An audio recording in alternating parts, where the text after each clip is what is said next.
program. We provide support groups, information and referrals for needed services, care coordination and education programs, much like what you're getting ready to take part in today to the community. And like I said before, we are just delighted to be here. If you guys have any needs in the Dallas area, have any questions, or just want to learn more about the Senior Source, we provide programs in a plethora of areas for adults 50 and older. Please go to our website, which is www.theseniorsource.org. You can call us also at 214-823-5700. And we're also on Facebook, Instagram, and Twitter, like most organizations today. So I am not going to take up any more time. I'm going to turn it over back to Tina and Dr. Huysman for today's presentation. Thank you. Very good. Thank you so much, Kimberly. I'm glad that you're able to be here today and to share a little bit about what you do. And we look forward, the foundation looks forward to continuing partnership with the Senior Source.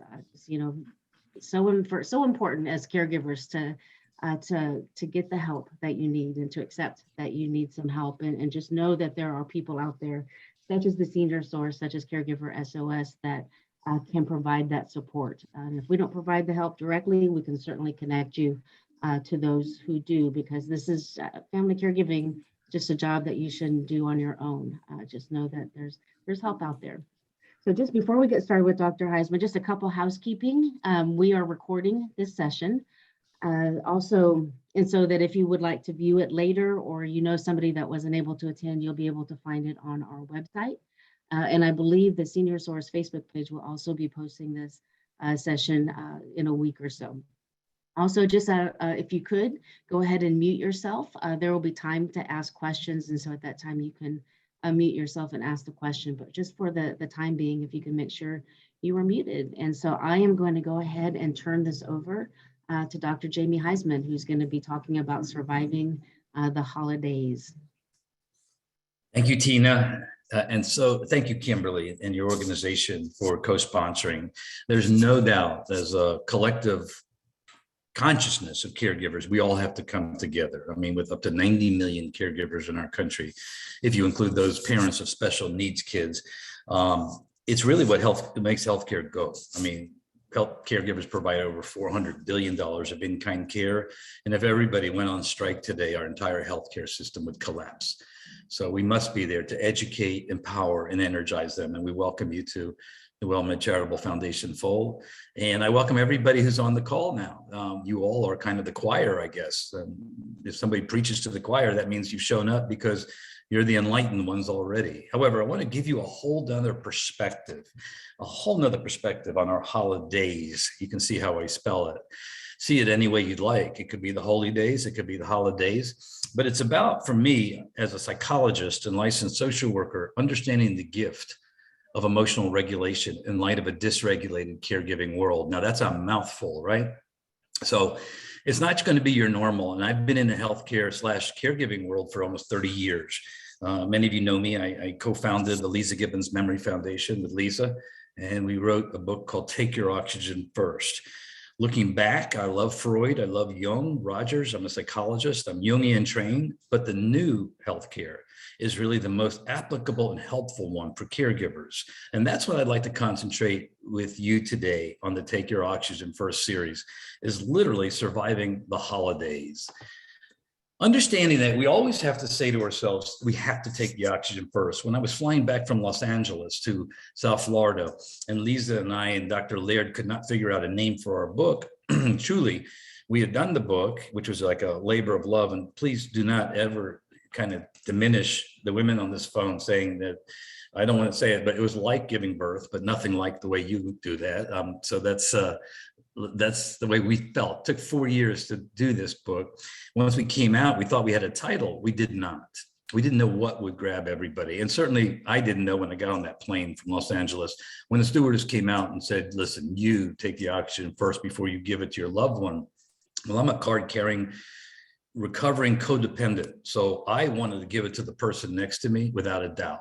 And I said, there must be something wrong with this picture, right? If it's a child, if it's a senior, if it's a friend, I mean, they should get it first, right? So I called the Federal Aviation Association, and they literally said, look, doc, sometimes people do survive, but when they do, if you haven't taken the oxygen first, you only have 19 seconds of useful consciousness on the ground, and both of you are sure to perish. And I came back to Lisa, I said, we got it. That's the title. I mean, caregivers are passing away before their loved ones. We all know that. Let's see how we don't perish together. So I've done this kind of Holi-Daze presentation for many years. I thought it was a time to give you a different perspective on it, one based upon the new psychology. Okay, it's not your normal presentation that maybe you've heard me do across the country at different times or in Florida as of late. This is really the new psychology, and I think it's really needs to be examined because in light of caregiving, it's the most powerful approach I've seen. It's about transforming our minds as caregivers. Okay, it's being survivors. Okay, Holi-Daze, which is normally spelled obviously D-A-Y-S, but this way it's always Holi-Daze. It becomes to me and you because this is the trigger time, the cue. Our family of origins come. We're dealing with so many ghosts and goblins from the past. We have long distance caregivers that are telling us what to do, thinking they can do it better. It's a swirl, the Holi-Daze of triggers and cues, right? So let me level set. Let me level set in a way that I'm going to give you health. I'm going to talk about health. I'm going to demonstrate health, which is going to be 2 slides because it's very short. There's not many people like that. In fact, there are no cleavers out there anymore, right? This is not about leave it to beaver. I was raised on that stuff. I thought that was a functional family. Of course, when you dig deep into the tabloids, you'll find out that's not true. But as a psychologist, I really don't know the deep, dark nature of anybody until they come into my office and literally sit there or in a group or give me their insurance card. I can flat out tell you there are no cleavers. So as I mentioned to you what health is, don't kind of feel guilty, don't feel shame. It just is what it is. As a psychologist, I'll tell you the first 10 years of your life are literally that which dictates the rest of your life. The way our brains are formed, okay, the way we have our parents treat us, whether it's fair, consistent, available, or if you come from a family like mine that was very chaotic, a lot of fighting, a lot of adverse childhood experiences, okay, you kind of emerge in a whole different way. But let's say that Leave It to Beaver family is there.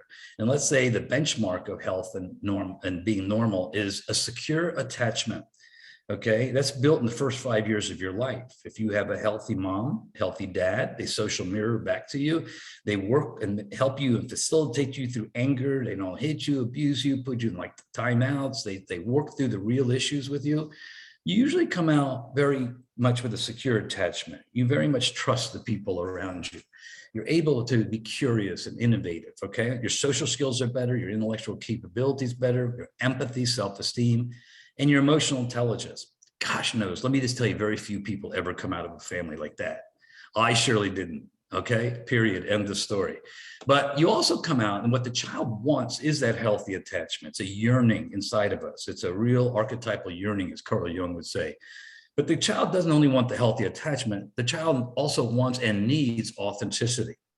It needs real life honesty. It doesn't need to be gaslit or brainwashed or didn't be able to tell that blue is red or pink is orange. Things that we're even going through our country now. It doesn't have to be gaslit. The child just wants to be authentic, to move, to feel the way, they move, to appreciate life around them and appreciate them for who they are. And that's the power right now of the new psychology. The new psychology, and I'm going to get into it a little bit, led by a lot of people. I'm on the advisory board called the Polyvagal Institute, but I'm going to turn you on to certain names like Dr. Gabor Mate or Brene Brown. But to be frank with you, the child only wanted and needed authenticity and healthy attachment. That's it. That's it. There's no real rocket science to childhood. But there is no, obviously, lessons for our parents. They usually recreated what their parents learned, and in psychology, you're doomed to recreate your dramas and traumas until you intervene on them. So I can't get too mad at my parents. Often I do with my therapist, but I really can't because I'm sure they did what was passed on to them. But all the child wanted was to be healthily attached and have real life authenticity. And guess what? The adult does too. So we're only children, and later on in life, we don't usually seek out mental health, right? We really don't. I think my hairdresser sees many more mental health patients than I'll ever see in my life. But you have to understand that we just need this. And as adults, and as I work at WellMed and our employees, I see them in this way. If you didn't have a healthy attachment, you usually came out of life in a different way. And if you weren't coming through an authentic place, and what is authenticity? Okay, it's not something we have or don't have. It's a practice. It's a conscious choice of how we want to live. Okay, authenticity is a collection of these choices that we have to make every day. It's about the choice to show up and be real, right, caregivers? That's a tough one. The choice to be honest. I know that's a tough one. Our book was about memory disorders and caregivers talking about Alzheimer's, Parkinson's, traumatic brain. And it's the choice to let our true selves be seen. Okay, that is really what the child wanted. And that's what we need also as adults. Now, what if you came out of a childhood like mine? Well, you went to the left. Okay, I didn't see life too easy. I was pretty paranoid when I came out. I did not have a unconditional, fair, consistent, and available. My parents, as I said, fought like cats and dogs. Later on, got divorced. Had a lot of adverse child experience, and I came out. Most of us really did. These are called narcissistic injuries, with a fight, flight, and freeze response that was, just exacerbated all the time. I saw life hypervigilantly, right? As a psychologist, I want you to, and I'll talk to you about it, the CDC studies on adverse childhood experiences. I came out with at least 4 on the 9 scale, okay? And if you look in jails today, you'll see that people in jail had at least 4 or more adverse childhood experiences. So this chaotic way of dealing with life in a fight, flight, freeze, fairly much an autonomic nervous system issue, is what most of our life is about. Of course, if you came from that real Leave It to Beaver family, you would end up with competence and professionalism. Very few people, look at our country right now, ever came out. But if you did, that's the aspirational place. But if you're like me, you probably came out with the 4 Fs: fight, flight, freeze, and fawn. Now, fight, flight, and freeze is a biological response. So when you come out of childhood like I did with those adverse childhood experiences, I did go into the fight, flight, and freeze. These are things that happen in your autonomic nervous system. And I'll tell you a little bit about it. Remember, I told you this is going to be a different Holi-Daze approach, but I'm going to get to the fact how you're going to use all of this for Christmas, for Kwanzaa, for Hanukkah, for Thanksgiving, for any holiday to come, and for life in general. So fight, flight, and freeze, that's in the beginning of civilization. Okay, when man came around, they said it was we survived because we were the fittest. No, not really. We survived because we were a collective community that could co-regulate, meaning that healthy people in a community help each other to not deal with fight, flight, or freeze. We calm our autonomic nervous system. So the biological response, which I'll get into a little bit later, are the first 3. The 4th, the fawn, was how I came out of my childhood. I came out with codependency. So mine was such a crazy old childhood. I had to adopt a role, these roles you've seen: hero, lost child, scapegoat. Most people in healthcare, I hate to say it, came out as the hero child. Okay, we wanted to come and help and save the world. It was really, that's what we needed to do. And it became more kind of codependent. So I deal with that with my therapist and my group, and try not to be, and go to Codependency Anonymous. But understand that that also is a response from childhood. Then what happens, y'all? Guess what happens? Caregiving happens, okay? And I'm going to tell you what caregiving really does. It triggers this childhood trauma. It triggers those narcissistic injuries in us. Now you have to take care of your mom, your dad, your brother, your sister, okay? You're it. You may be the primary caregiver, or you may be long distance, but this is really ghosts and goblins of your family. What is childhood trauma? Okay, I work with a lot of military people. About 14,000 employees and a lot of military in the organization.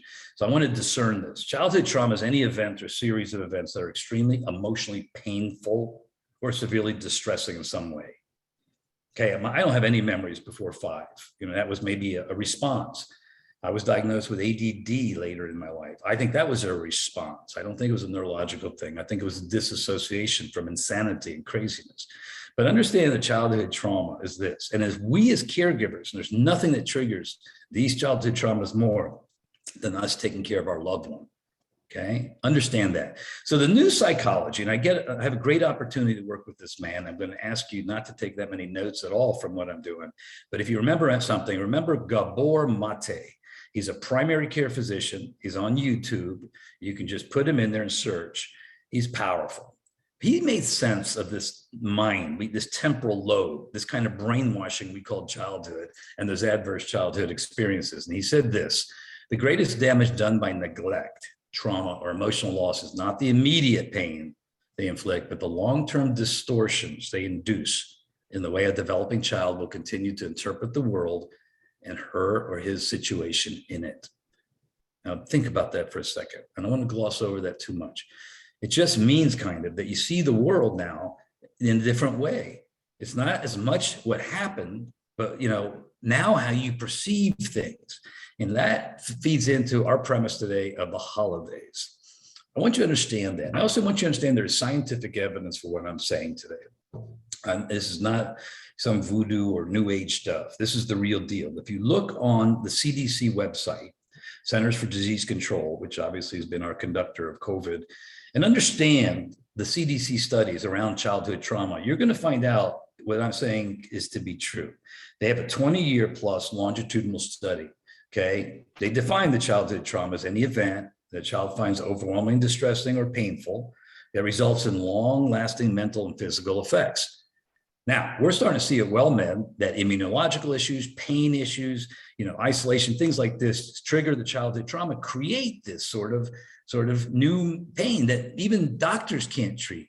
So we're trying to bring the mind and body together. The long-term impacts is your perception of reality. Your brain gets wired to expect danger, right? That's the fight, flight, and freeze. Okay, understand that this is really something important because this is biological, y'all. This is not anything else. Our sense of safety goes away when our 2 feet are not on the ground. It really does. We have a sense of helplessness, hopelessness. Y'all identify with that? I certainly do. You got my therapist notes. He's going to tell you that. Anyway, the initial trauma of a young child may go underground, but it will return to haunt us. And that is so true. And where does it haunt us most? In the brain. The prefrontal cortex of the brain, the thinking center, where we have this is a joyous, optimistic part of my conversation with you, is to accept these things I'm saying as being, scientifically driven, and you'll look for studies. But let me tell you, this is powerful because we've identified the anterior cingulate cortex in the brain, which is your emotional regulation center. And for caregivers, it couldn't be a moment too soon. So if you go onto the CDC studies and look at the ACE studies and look at them, go to CDC website, you'll see Kaiser Permanente for 20 plus years and the CDC have collaborated. And here's the areas of trauma. I have at least 4 of these, right? Psychological abuse, fighting between families is that, physical abuse, I've witnessed that, not sexual abuse on my side, but there are family members that have, emotional neglect. My parents were fairly narcissistic, going different ways, loss of a parent, passing, leaving, divorce. Okay, anybody relate here? I know you all came aboard just to listen about the Holi-Daze, but I'm going to give you the way that you can possibly understand it through awareness and then possibly transform. Substance abuse. My sister, I love her. She's my protector. She was the lost child. She had to go into treatment and she's got years in recovery today. Mental illness. I was diagnosed with depression, ADD, and criminal behavior. All these are that. And as I said to you now, if you have 4 of them, you can bet your bottom dollar you're going to be impacted. So let's look at the Holi-Daze now from the new psychological side. That is really literally what I would like to do for you, is that say that we today have a new way and should have a new way of looking at things. I've seen patients for 30 years. I've seen them in psychoanalytic and psychotherapeutic situations, but I am so heartened by the new work, especially for caregivers, that we have around the brain. So attachment, safety, and authenticity. You have those ideas in your mind. That's what the child needed. Child never really got, unfortunately. I know it could be innocent stuff, but it's important to understand we are individuals, but in the context of society and societal things, we get triggered and queued up. What does that more than anything? Caregiving. In caregiving, it does it with our family members and ghosts and goblins. So as I talk about this, let me also mention to you that the DSM-5, which is our Bible of diagnoses, talks about PTSD and CPTSD. What I'm speaking about today is CPTSD, complex PTSD. It involves several traumatizing events that occur as a child on a long-term basis, right? As we do caregiving, I know you can relate. Patients will get flashbacks, nightmares, right? Patients are also diagnosed sometimes. This group, I'm going to mention this. Don't worry about this part, but understand that people who go through severe childhood, adverse childhood experiences do have what we call attachment disorders. That's only 5% of the population, but it's significant to mention. These are people without empathy, without accountability, that had no attachment to a primary caregiver. I can go through many with you. I'll just say Kim Jong-un or Putin or Hitler, or if you look at their childhood and understand the first 10 years, or you look at Jim Jones in Jonestown, you're going to see somebody who had no attachment to their primary caregiver and went through a lot of abuse. Now, understand they also come out and become narcissistic personality disorders, borderlines, and disassociative. We don't need to get clinical here, but I want you to understand that deep attachment disorders create sociopathy. That's what creates the things you read in the paper that you cannot believe in a million years. So understand this is CPTSD. CPTSD, the best definition for you to understand is when the last 10 years of your life trigger the first 10 years of your life. That's different than an IED or walking in the military. I work with cops, firemen, emergency medical technicians in Miami for years. They go through real PTSD. They're episodic things. But what CPTSD we call complex, I also call it childhood PTSD. And caregivers have that more than anybody. The exacerbation by the trigger and cue of taking care of mom, dad, brother, sister, being in themselves not feeling great. Understand this beautiful part of this, what I'm about to get to you, that when the mind and body disconnect, we become fragmented versions. So today's conversation with you, the choir, is how do we bring them together? Okay, how do we feel safe like the child always wanted? Okay, trauma really is that children needs to feel safe, not just be safe. And safety comes in our autonomic nervous system. That's our really it. So let me introduce you real quickly to the work of the last 30 years and why it pertains to you as a caregiver and how it's going to make not only your holidays better, but I'm going to ask you to start making New Year's resolutions around this holiday. I'm going to introduce you to your ANS, your autonomic nervous system, real quickly. You have two parts of it: sympathetic, which is your fight, flight, freeze response, and your parasympathetic. When you see in the middle of the night infomercials, they're talking about gut health and whatnot, that's your rest and digestive state. We're mostly aroused if you came through the childhood I did. And then you got to caregive, and then you have to deal with mom, dad, and all the hopelessness and the helplessness. And let's say me, the codependent, I want to cure, I want to help the person. Okay, all those type of things. Then we trigger the arousal function in our mind. And we as caregivers going through stress, anxiety, and the holidays, and guess what? COVID, which has become the greatest dysregulator, are all feeling the arousal state. And that's what I want to mention to you. So the new paradigm for you in the holidays is this. I told you it wasn't going to be your garden variety holiday conversation, right? I want you to have power over your personal situation. I want you to become aware and understand you can transform. But to do that, let's just talk about the paradigm shift for you as caregivers here. Understand that we never see things as they are. We see them as we are.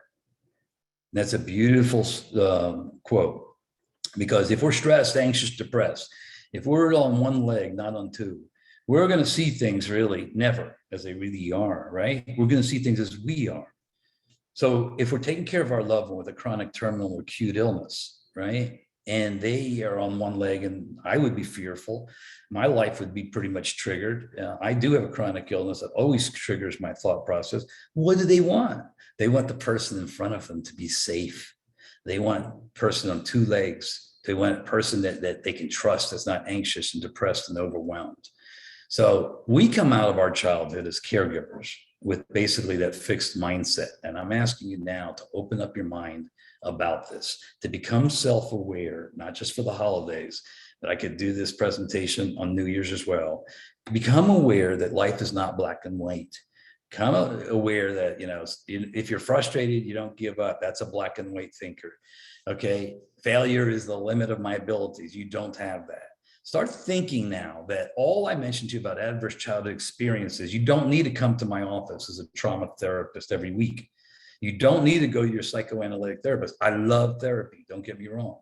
But I always wonder if somebody felt safe throughout their life, would they want to go back and dredge up the past? Would they really want to go look at the things we had to go through? So understand that we need to have a new growth mindset as a caregiver, to understand that these challenges help us grow, that we can do something with our actual autonomic nervous system, that we want to try new things. We can create what I'm calling new neural pathways in the brain. What I explained to you about adverse childhood experiences were the old neural pathways. We call the trauma brain. That's what we're bringing often into caregiving. We also bring it into our work. We bring it into our families. I'm asking you now not to think of Freud, Jung, and Rogers, but think about you as a caregiver need to get under your brain. And that's for the holidays. And that's for the rest of your life, that this work is all temporal lobe work, that these adverse childhood experiences do not have to plague you in your life through caregiving, or certainly be exacerbated during the holidays. So I told you I really have an admiration for Dr. Gabor Mate. He sits on our advisory board. And again, he said it best. And again, I'm going to ask you to go look and start searching throughout the holidays for his work on YouTube. He says, I'm 100% responsible for who I am in this relationship, as whether it's caregiving, your husband, your wife, your child, I'm 100% responsible. My task is to free myself sufficiently so I can respond in the present moment, not from past programming. You with me? Because that's what freedom is. This baggage, we come into the world of caregiving, is preordained prior to even 10 years old. It's not something you need to feel guilty about. You are totally powerless over it.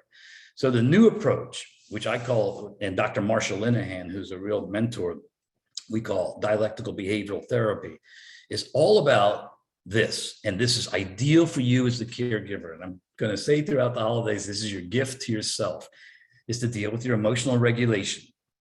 Okay, I'm going to explain what mindfulness is. You have to understand, I'm going to explain to you what healthy, non-toxic people are. So your interpersonal effectiveness during the holidays is there, and distress tolerance. This is all the new psychology. This is what you can do for your brain, because you're going to be reparenting yourself. Okay, I didn't get what I needed. I don't think most of us got what we needed. So, you know, you're probably an amazing parent. You don't have to child to be, but I bet you can adopt yourself first for Christmas. And the new approach for old habits and neural pathways is that we can change these neural pathways. And that's called dialectical behavioral therapy. Why do I put this in this presentation? It's because when I ask you at the end, go check out if you want a therapist as a caregiver, I'm going to say, look for somebody who knows dialectical behavioral therapy, because they're not going to take you to emotional flashbacks of your childhood. That's really not a place you need to rest right now. They're going to take you to mindfulness. They're going to show you how to regulate your emotions and reduce the intensity of emotional pain. They're going to help you with distress tolerance, diffuse painful situations. You can. And they're going to help you understand how to set boundaries, okay, and have interpersonal effectiveness. You can create the new neural pathways, caregiver. You can heal thyself. And that's the beauty of what's ahead of us now that we understand our brains better. The best news is this: our new neural pathways are there. And I'm going to ask you Christmas time here to unwrap the gift and provide it to yourself, because this is how I came out of my parenting. I came out not feeling like I wasn't enough. I came out thinking I wasn't lovable. I didn't do self-care. And even today, even after writing a book called Take Your Oxygen First, okay, I blame myself. We are our chief executioner and victim in our minds. We take that word and we use it against ourselves. Why? Because that's childhood trauma. That's childhood old thinking. We don't have to be like that. That's how I came out. And as a caregiver, often we see this too, right? I always know a caregiver's guilt when they come to me and say, doctor, why am I so guilty? It's related to our self-esteem. Higher your self-esteem, the lower your guilt. So I say to them, I said, we don't need to go back and talk about mom and dad. We need to get you out. We need you to do breath work, meditation, yoga. We need you to get around healthy people. Okay. I want you to use these holidays to become your new parent. Now, I've testified enough in court in family conflicts to know that the word love isn't enough. Okay. People who say they love, they were up for felonies too. Okay. Being a parent, whether you have a child or not, and many of you who know me know I didn't become a father till I was 56 years old. Yep, God's curveball. Go figure. You weren't going to leave this world without one. And she's a wonderful child. I'm not with her mother. Her mother had a lot of childhood issues, and I mixed with my childhood issues and didn't make it because it's about relationships. But I must tell you that, and my child, and her mom is a doctor, an acupuncturist from China. And so, and I'm Jewish, and my father's a Holocaust survivor. So he's also, not only that, passed the trauma on that way. So my child is half Buddhist and half Jewish. So many of you know the new master race. She's a Buju. Go figure. That's my kid. So I just learned how to parent for real with a child of 56. You do not need a child to learn parenting. And what I'm going to ask you during the holidays right now as a solution is to start adopting yourself. That is the most important child you could have. You can't tell your child what to do. My parents tried that all the time. You have to show your child what to do. You have to demonstrate it. And the most important child is not a child, it's you. And the definition of good parenting is to be fair, consistent, and available. So I'm going to ask you during the holidays to have that as a standard for yourself. Now, I must tell you, the most important thing as a person who believes in the autonomic nervous system, as a psychologist who knows about the trauma brain, is that relationships matter. That the people you're inviting to Christmas or people inviting for holidays, if they're going to be manipulators or controllers or discounters or people who put you down or people don't accept you, remember the definition of burnout is when two people come together and one works harder than the other. Okay. If the people you have around you are not meeting you halfway in life, I'm not sure how much help they're going to be to create new neural pathways, to parent yourself, to have even at the holidays. But if you do have them at the holidays and, you know, as my daughter says, poop happens, daddy, if they come, I'm going to give you some ways to deal with them too. But good relationships help us live longer and happier lives with fewer physical and mental health problems. So the beauty of Caregiver SOS, I think the beauty of, you know, Senior Connection, beauty of all is that this is a collective sort of support group setting where you have people that are socially regulated who kind of meet people halfway. So I want you to understand for the holidays what energy vampires are. Energy vampires are unhealthy, unsafe relationships, period, end of story, okay? And if you're around somebody who controls or manipulates, then I have a whole nother presentation one day if you're a caregiver dealing with somebody like this, because many times we have high conflict situations with people we care with, and that's a whole nother conversation.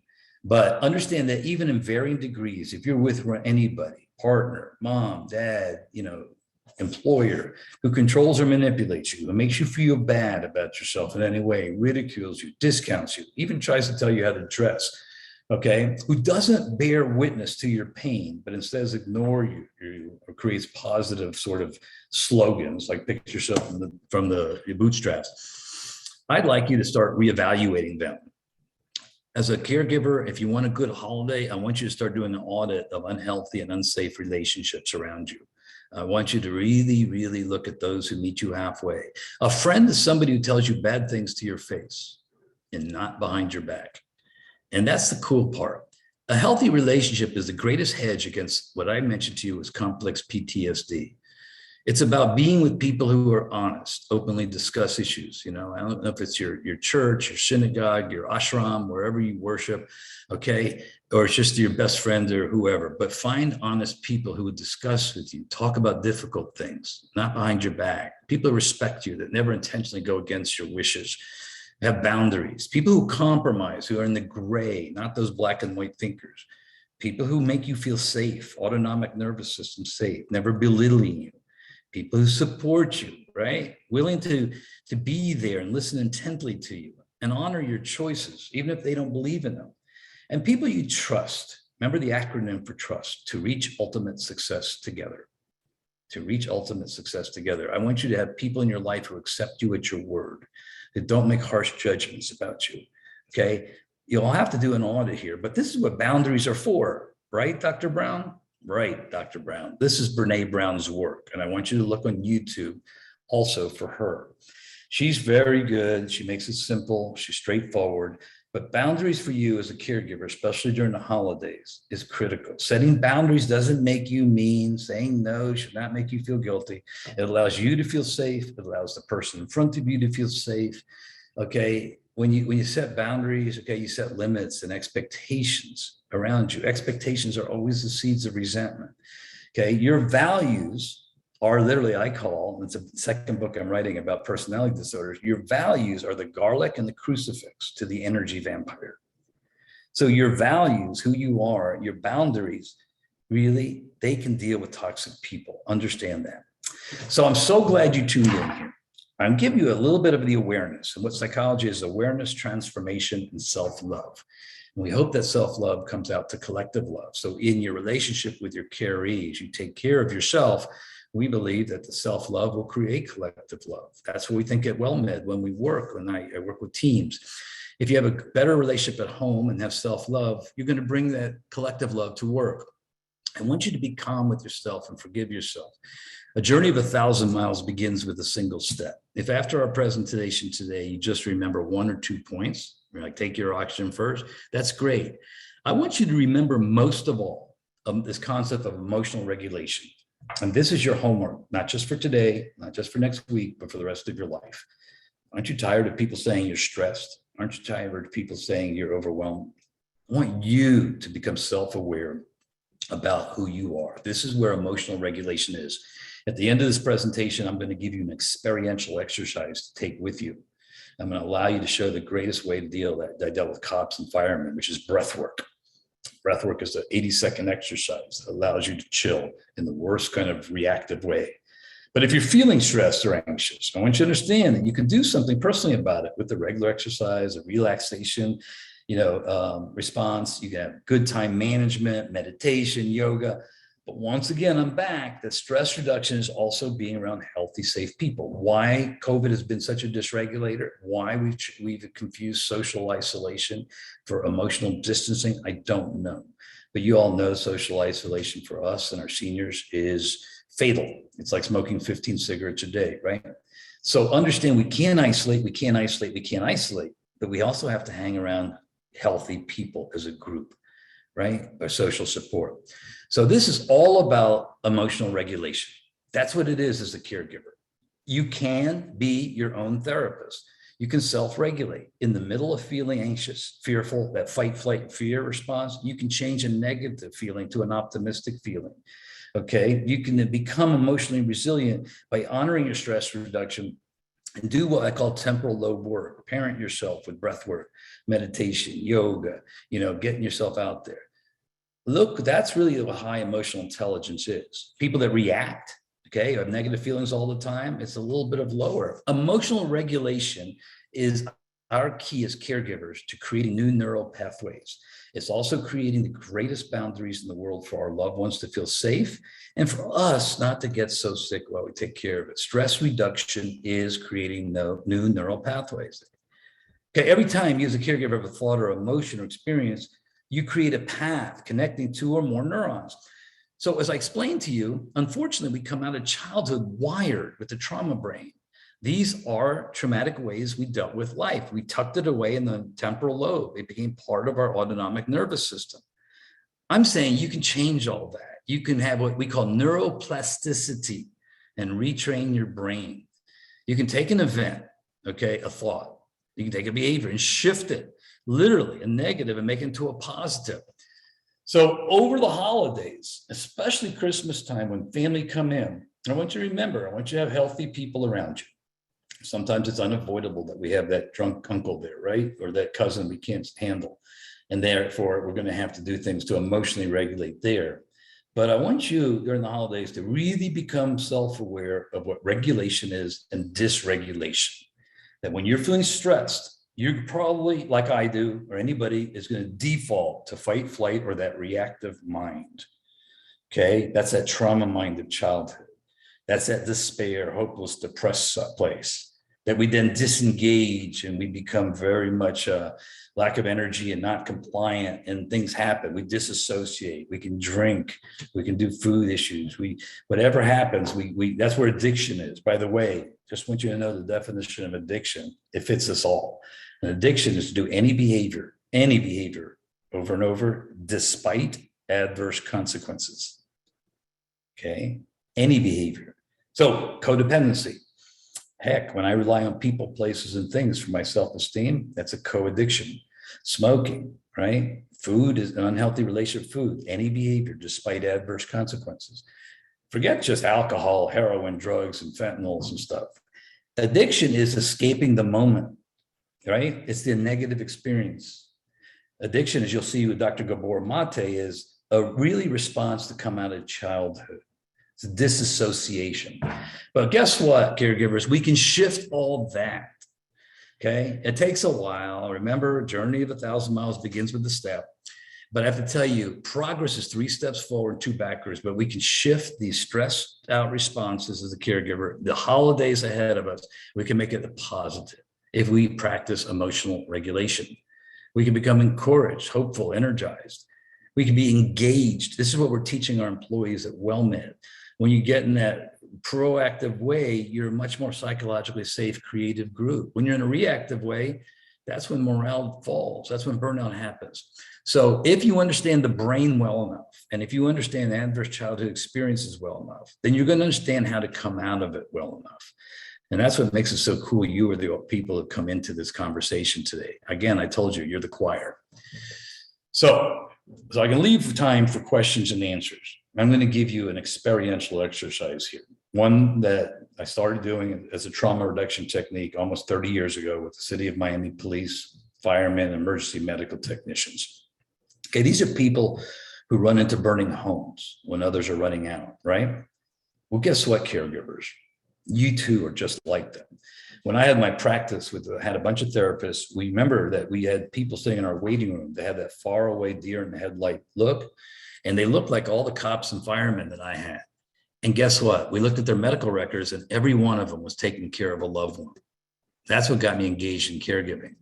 And so I think you as a caregiver, professional or family, are like a first responder. Every day you're running into somebody's burning house. And every day others are running out of it. And you're taking on this incredible responsibility of helping them and thinking that you're Superman or Superwoman. But this is kryptonite too, if you're not practicing emotional regulation. So breath work is powerful. I explained to you autonomic nervous system. Guess what? Breath work is the only thing that you voluntarily can do in your body, in your autonomic nervous system, that's voluntary. What does that mean? Well, that means when you're feeling fight, flight, or freeze, you can't do anything voluntary except regulate your autonomic nervous system. Okay, you got it, with breath work, because breath work will help you sleep. It'll help you deal with anxiety and stress. So breath work allows us to become self-aware. Does that make some sense? Listen to this really closely. You have your trauma therapist in your mind. You have it in your top pocket. You have your trauma therapist with you all the time. It's called your breath. All right, your breath. Our doctors now, nurses, teams, we finally got them in a real practice of breath work, because breath work is basically using our self-awareness to reduce our anxiety, our stress, and our anger. I don't know of a better remedy for you during the holidays, caregiver, who needs probably to heal thyself so you can actually live better, a quality of life, than self-awareness, than using your breath. And so today I'm going to give you from WellMed Charitable Foundation a gift, I hope, that you can pass on to your kids, your partners, your loved ones, whether they have Alzheimer's, Parkinson's, traumatic brain injury. Breath work is simple. It's easy. You don't need a license to do it. You don't need certification. My child during COVID was doing breath work with her 5th graders. It's a beautiful thing. It is our autonomic nervous system at work. I want you to realize, however, that no matter what you've heard for the last 45 minutes with me, that's not going to heal you. Okay. You're very intelligent people, probably way too intelligent. Like when I work with addicts who read every self-help book and go out and relapse the next week. Okay. I don't want you to use your head as a defense mechanism. It's the longest journey you ever make is from your head to your heart. There's not a self-help book that's going to help you experientially get to your heart. But guess what? Breath work will. Okay. Breath work is something that will calm the fixed mind, the fatalistic mind. Breath work is something that will allow you to be more flexible. It'll take you and put you on 2 feet, not just one. Just picture yourself, the SWAT teams I used to have to train, the sergeants in the morning that would do this with their cops. And then literally just think about, these are people who had, before they ran in, had to get their feet on the ground and become proactive, not reactive. Otherwise they may die. Well, that's like you as a caregiver. So Tina, I know I'm going to put this up here and everybody's going to ask about it. So you can take a snapshot. I'm sure Tina will put it maybe in the chat room for you. But WellMed has, and I was able to set up with a colleague of mine, online stress reduction mindful meditations twice a day. Now, what I'm going to teach you experientially is breath work. It's a way to calm yourself in the moment. It really is. What Dr. Thoreau, who knows mindfulness-based stress reduction, is going to do is give you a 20-minute voluntary drop-in session. Nobody's going to know who you are. That's going to allow you to meditate with her. It's powerful. So we'll send this out to you. It's free, and it's something we're doing since COVID for everybody. And the Charitable Foundation underwrites it. So in top of the breath work we're going to do, I want you to always know that you got to create a plan of action, caregiver. You really do. Geriatric care managers are great. I don't want you to have difficult conversations with your loved one because you know the messenger always gets killed. I want you to make sure you bring in third parties. I want you, if you'd like, to get some good therapy, and I believe in it from the bottom of my heart, go to Psychology Today, which I write for, and go put your zip code in on the front page. You're going to find a DBT, remember, dialectical behavioral therapist there waiting, and they're going to help you with distress tolerance, emotional regulation. Look, Codependency Anonymous has worked well for me. When my wife got into treatment, she's in recovery now for 12 years. I had to get into Codependency Anonymous. I was half the problem, and I was a workaholic. That was for me. It's good for you. This is a social regulation place where your people are there and they're healthier. Grab Pete Walker's book. It's on CPTSD, complex PTSD. He's great. He's like the pioneer of the work. Support groups all over. WellMed, Caregiver, SOS has fabulous throughout the state of Texas. Mindfulness, there's drop-in sessions. I'm going to show you breath work, but I want you, caregiver, to understand that two roads will always diverge in the woods. I want you to take the one less traveled. So breath work will affect your mind and body. Breath work grounds you on 2 feet. It changes your body chemistry, returns control back to you. When you're blowing in the wind, understand you can unlock the power of your vagus nerve. Okay, we have strong studies that show how the brain has shifted just on the power of breath work or meditation. The vagus nerve goes from the cortex of the brain through your healing organs into your gut. Okay, the only way you can tap it is go into Facebook and look at vagus nerve work, or go into YouTube, vagus nerve work, because it is in the future. It's the way we emotionally regulate that trauma mind I described that we got in childhood. Okay, I'm going to show you breath work now, and I'm going to turn it back to Tina for Q&A. But here's the thing. If you don't want to do breath work now, you don't have to. I'm a hypnotherapist. I don't want to commandeer your breath. Okay, it's a grounding exercise. When I ask you to close your eyes, those who want to do the breath work, please do. You're going to love it. Those who do not, that's cool too. When you ask you to close your eyes, you can do another grounding technique. You can pray if you want. You can meditate. You can go to a safe place and touch it, feel it, and smell it. Or you can just be silent. Okay, 80 seconds of grounding is fabulous throughout the course of a day. It creates well-being. But those who want to join me, let me give you, a WellMed Charitable Foundation and Caregiver SOS, give you the gift of learning breath work. It's easy. By the way, Andy Weil brought it to all these organizations, made it scientific research. If you use it in the moment, it calmed you in the moment. Hey, for the holiday, you want to turn it in, holidays, you want to turn it into a real holiday? Somebody yells, screams, or gets you mad, tell them you'll be back in a minute. I'm going to go do 4, 7, 8. And then 80 seconds later, return. Okay, here's how you do it. When I ask you to close your eyes, I'm going to ask you to breathe in for 4 seconds. You breathe in through your nostrils like this. It's cool, it's refreshing. I want you to swish it in your mind for up to 7 seconds. You can think of it as a washing machine with peace and serenity or whatever. But the anatomical thing is that when you exhale, I want you to exhale loudly. So your dogs, your kids, your patients can hear you like this. Why is that? That exhalation is what triggers the vagus nerve response. All right. So if you want to join, I think this is the best gift you could give yourself now, and obviously in the months ahead and the rest of your life. Your stress reduction, your breath work, it can change everything. So if you'd like to join me, let's close your eyes and put our feet on the ground. If you're wearing shoes, feel the floor through your shoes. And if you're barefoot, feel the floor through your feet. And with your back upright with respect, let's do 4, 7, 8, simply 4 times, okay? You can go with your cadence. Don't worry about my voice.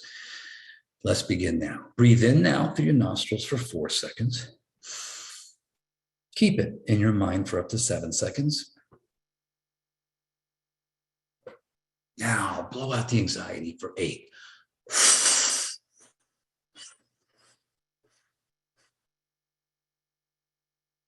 Breathe in the calmness for 4 seconds.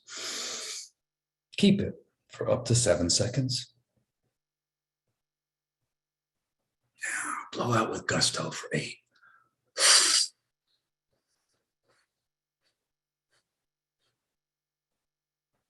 Breathe in the calmness again for 4 seconds. Keep it for up to 7 seconds. Now blow out for 8.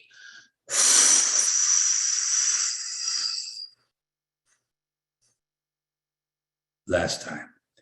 Breathe in the calmness for 4 seconds. Keep it for up to 7 seconds. Now blow out all the anxiety on this Thursday for 8.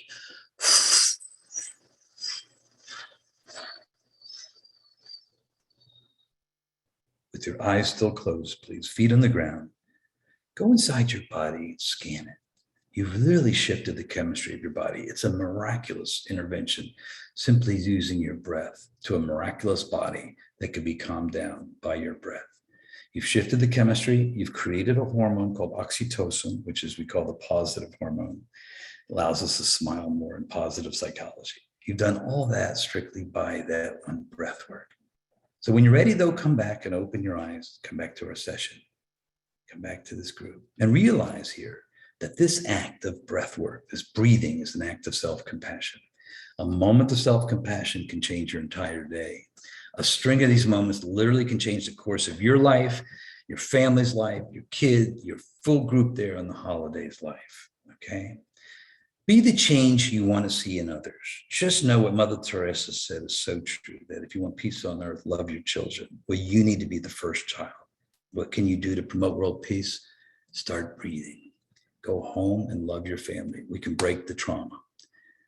Be the change you want to see in all others. Take your oxygen first. Join us at our mindful drop-in sessions and know that better things are coming. They truly are. So keep calm, and just breathe. Enjoy the holidays. Be kind to yourself. It's back to you.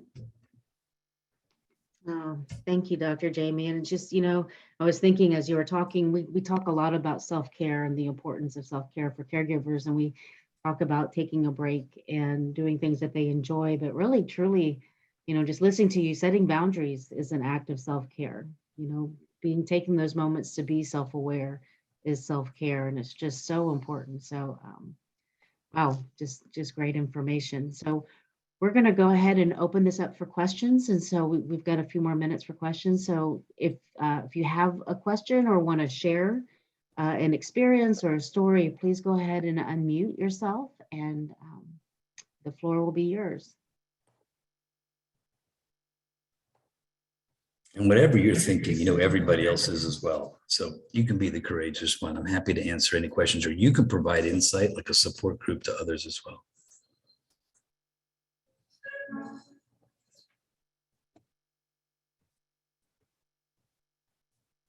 If you have a question or want to share a story or just share a thought, again, just unmute yourself and you have the floor. I'm getting chats from a dear friend of mine in Florida, and I want to say hi, especially shout out to you, Cynthia Palmieri. Thank you for all the kind messages. I want you to go take all of South Florida and be as kind to them as you've always been to me. Dr. Jamie, there was a question about who is the Paul that was mentioned in the chat? Who is, and I think it was someone that you mentioned. Oh, did I? Oh, look at that. It must have been Paul. I think that Paul might be the husband of Cynthia, as I was sending back, who, by the way, is a marvelous guy, grounded on 2 feet, and is helping my friend, who is a fabulous caregiver advocate in the Fort Myers, Bradenton area, to take care of caregivers. So I do give you a shout out. Whoever mentioned Paul, I must have mentioned it for a good reason. How's that? Paul's a friend, and he keeps my wonderful friend calm and connected. And she says, yes, he still does. Good. Very good. Yeah, again, if we still have a few more minutes, if anyone has any questions, you can unmute your phone, or you just type in the chat. You can use that function as well. And while you're thinking too, I want to throw this out to you, Tina, and to the group. What we've done is a grounding, a trauma reduction technique. These are obviously free. They're in your toolbox. You can use them through the Holi-Daze. Breath work is powerful. It works very well. It's scientifically researched. Cops, firemen, military use it. why not you as a caregiver? But there's other grounding techniques. Gratitude journaling is a wonderful grounding technique. I know people have stayed sober and healthy and healing simply by every day writing in their gratitude book. Meditation, which we offer to you as a drop-in session. Journaling is a marvelous grounding technique. You know, praying, meditating is fabulous. Walking, so you can emotionally regulate your brain by doing things that bring you into the moment. Don't forget, all of this is about combating the anxiety of tomorrow and the fears from yesterday, and to honor the present that is with us. We find creativity, stress reduction, anxiety reduction, and a new mind, a new neural pathway when we're in the moment. The moment, to be here now. Those are all trauma reduction techniques. And if this interests you, you can always Google other trauma reduction techniques and be your own healer here. Breath work, I does say, changes the chemistry of the body, and it allows you to become proactive. We're teaching our medical assistants, our nurses in our clinics, that when somebody comes and they're angry and maybe they're fearful from a chronic terminal illness, which works for you as caregivers, to tell that person, look, thank you for sharing. I'm going to come back in about 80 seconds after I do 4, 7, 8, 4 times, and then we can resume our conversation. And that's a beautiful thing, because not only does it help our MA medical assistants kind of get their feet under them, but it also teaches the patient, who may be in a fearful way, our call centers are finding that out too, that you can actually take their fears and they too can do breath work, and they too can become proactive. So when I say be the change you want to see, that quotation is from Gandhi. That literally is practicing emotional regulation, grounding techniques just like this. So as a caregiver, you have a huge influence around the people that surround you. Remember, self-love translates to collective love. Very good. Okay. I'm going to go ahead and just give you a couple of announcements, because we are about out of time. Could I just, and let me answer one Yes. thing. I'm so sorry, Tina. No, you're fine. Felicia put in something here, trust, to reach ultimate. She said, what's the word S? So here, before you hang up and have you a wonderful time, trust is to reach ultimate success is the S. Okay, success together. That's the acronym for trust. Very good. And No, thank that's you, good. Julie, for that wonderful comment, Julie. I appreciate that. You know, like, I don't know if anybody watched Harold and Maude. I'm 66 years old. I watched that show 23 times, but I remember at the end when Maude left and Harold, she looked at Harold, and Harold said, but Maude, don't go. I love you. And she said, and Maude says, Harold, I'm so happy. Go out and love some more. So I'm going to say the same to you all. Go out and be kind and emotionally regulate some more. So Tina, go ahead for your announcements. Forgive me. Okay. Oh, no. All important information. And I think that was, you know, any little bits that we can get from you all the way up until the end is perfect. But again, thank you all for coming today. You know, as I mentioned earlier, know that there is help out there. You can contact the Caregiver SOS program, the senior source up in Dallas, communities in your agency. If you are looking for your local area agency on aging, these are federally funded programs that provide assistance for persons 60 and over, as well as caregivers. They have a caregiver program within the AAA. You can go to www.eldercare.acl.gov. And when you get there, you'll put in your zip code, and then that will show you your local area agency on aging. They're a great source of information and can direct you to other resources within your community. We do have one more teleconnection session for the month of December, as we are quickly winding down the year. Next Tuesday, we have Dr. Tam Cummings, who is going to be talking about grief. We know that, you know, we talk about the grieving process when someone passes away, but also as caregivers, you may be experiencing grief in different ways, whether it is a disconnection with friends or other family or loss of abilities. So Dr. Tam Cummings will be sharing some information on that. That is next Tuesday, this coming Tuesday on the 21st at 11 o'clock Central. And we'll be getting our January calendar out soon. Again, thank you very much for tuning in today. Again, this session is being recorded. And so if you want to go back and listen and catch more of what Dr. Jamie has talked about, you can go back and do that. We'll have that on up and running probably by tomorrow at the latest. If you need anything, please, again, don't hesitate to reach out. And thank you all very much for coming. Thank you, Dr. Jamie, and thank you, Kimberly, for being here. Thank you all. Be kind to yourselves and have a happy holidays, DAYS. Now you know how. Bye-bye now. Bye-bye.